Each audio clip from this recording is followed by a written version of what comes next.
Taqabbalallahu minna wa minkum. Taqabbal ya karim. Alhamdulillahirabbil alamin wa bihi nasta'inu ala umri dunya wa din wa salatu wassalamu ala Muhammadin wa ala alihi wa sahbihi ajma'in. Amma ba'du. Alhamdulillah, rindu saya dengan Malaysia. Dah lama saya tak ke Malaysia. Bukan rindu hanya dengan nasi lemak dan durian musangking, tapi rindu dengan tuan-tuan, puan-puan, alumni ISQ. Mudah-mudahan kita terus jumpa, dan tidak hanya jumpa di bumi, tapi juga mudah-mudahan Allah kumpulkan kita di akhirat di jannah bersama Muhammad Sallallahu Alaihi Wasallam. Saya di sini ingin mengucapkan selamat Hari Idul Fitri kepada tuan-puan semuanya. Sekaligus juga ucapan terima kasih karena tuan-puan menerima ISQ. Hingga jumlahnya sudah 150.000 alumni ISQ di Malaysia.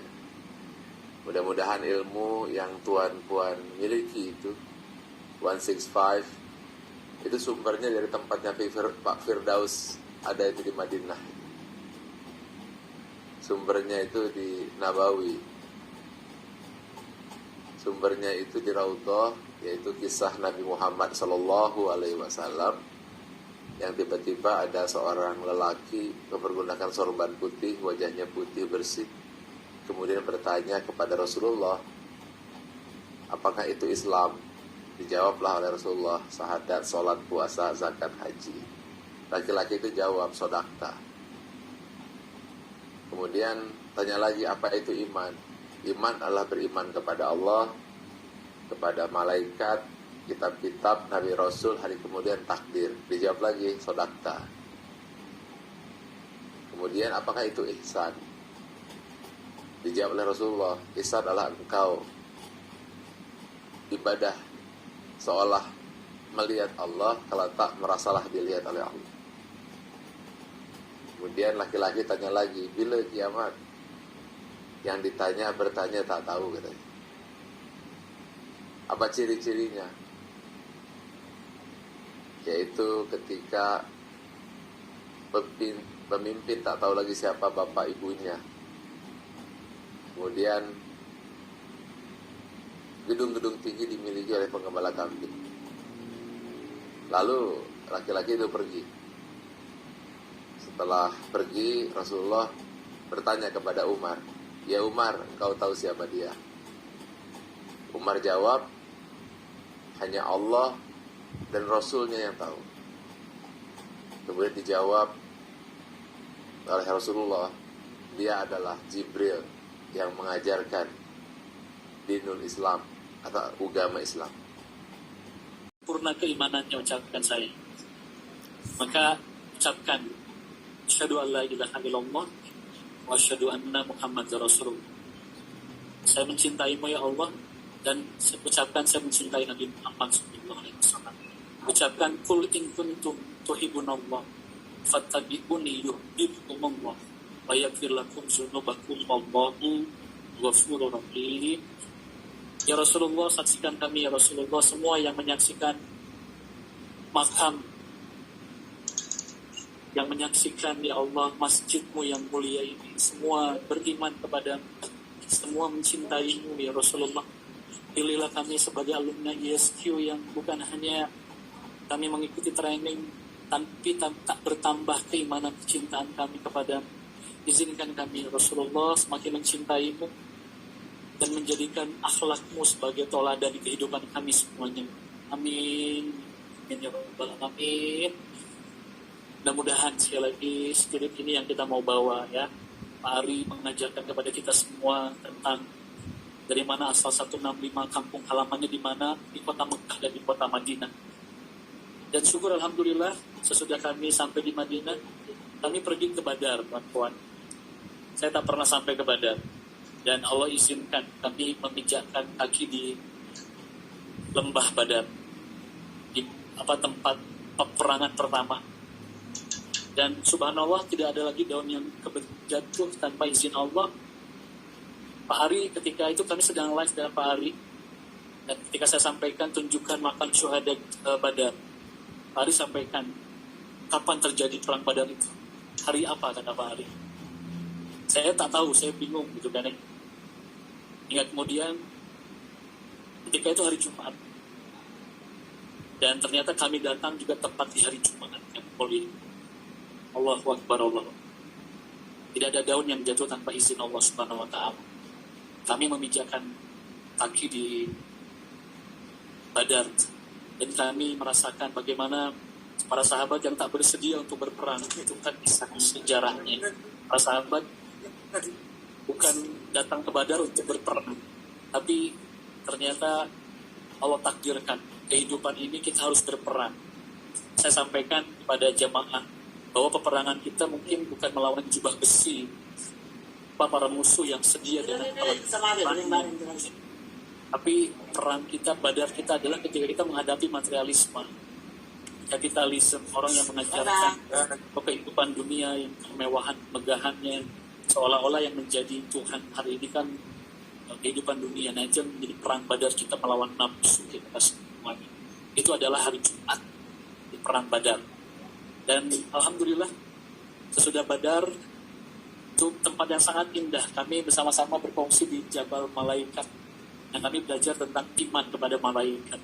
Karena Baginda ketika itu kan berdoa berserah dirinya luar biasa. Walaupun malaikat sudah sampaikan perang Badar akan dimenangkan oleh Baginda dan para sahabat, tapi ternyata Baginda itu hanya mampu berserah, seperti berdoanya sangat mendalam. Dan yang subhanallah ternyata 300 pasukan melawan 1000 pasukan ternyata ditolong dengan pertolongan Allah melalui malaikat-malaikat yang jumlahnya itu sampai ribuan, berbentuk manusia menunggangi kuda. Kami berada di atas gunung malaikat, Jabal Malaikat, yang kami berada di tempat ketika itu. Ini kembali ke Madinah dan esoknya kami ke Jabal Uhud, perang Uhud. Dan Allah tunjukkan lagi, tidak ada daun yang jatuh tanpa izin Allah Subhanahu wa Ta'ala. Hari ketika perang Uhud adalah 15 hari bulan Syawal, dan itulah hari kami berziarah makam syuhada Uhud, termasuk kami memaknai peperangan Uhud ketika itu. Allahu Akbar, Allahu Akbar, Allahu Akbar. Kalaulah Badar kemenangan terjadi atas pertolongan Allah melalui malaikat yang diturunkan, maka perang Uhud mengajarkan banyak hikmah. Bagaimana perjuangan baginda Rasulullah yang berdarah-darah, bagaimana kemenangan yang di hadapan mata, tiba-tiba Allah boleh balikan sedemikian rupa hingga kemudian kekalahan dihadapi oleh kaum muslimin, dan kesedihan yang baginda Rasulullah rasakan sangat mendalam. 70 lebih syuhada. Bagaimana paman baginda Hamzah yang sangat dicintai pun jadi syuhada ketika itu. Tapi justru dengan spirit Badar, spirit Uhud inilah Islam boleh sampai kepada kita. Rukun iman, rukun Islam, ihsan yang kita dapatkan di dalam Dewan Training tak mungkin didapatkan, kita rasakan kalau tanpa perjuangan ahli Badar, termasuk perjuangan para syuhada Uhud. Ini yang kami pun merasa Syawal yang kami lalui sebelumnya, Syawal yang banyak itu kan jamuan raya dengan kita merasa bebas sesudah tak berpuasa di Ramadan. Tapi ternyata Syawal itu peperangan demi peperangan terjadi. Perang Badar terjadi ketika itu. Dan yang luar biasa, alhamdulillah sesudah kami di Uhud, kami pun lepak di. Dan perjalanan kami yang pertama kami pergi ke Taif ya.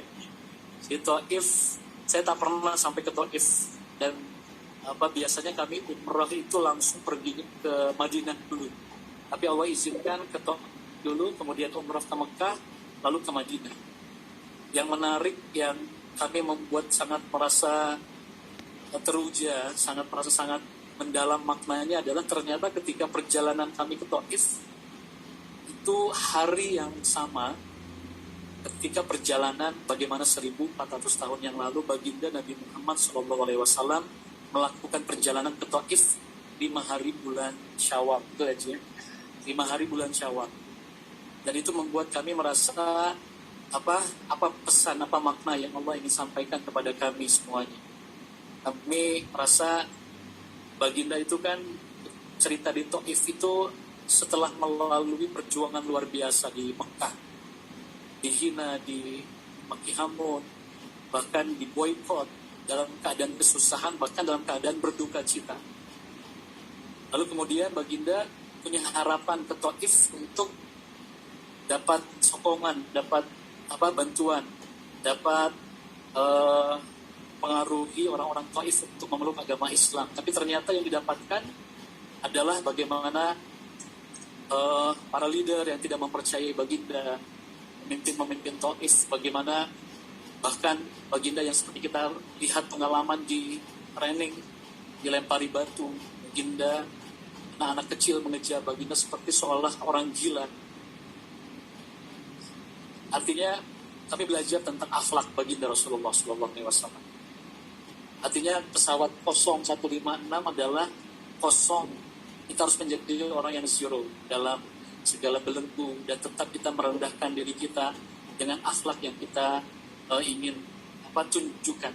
Dan itulah apa yang Pak Ari kongsikan, training ESQ tujuannya bukan sekedar menambah pengetahuan ilmu semata-mata, tapi bagaimana kita mengukuhkan akhlak kita, menjauhi sifat sombong, merasa diri lebih, menjadi orang yang zero. Itu yang spirit kami dapatkan.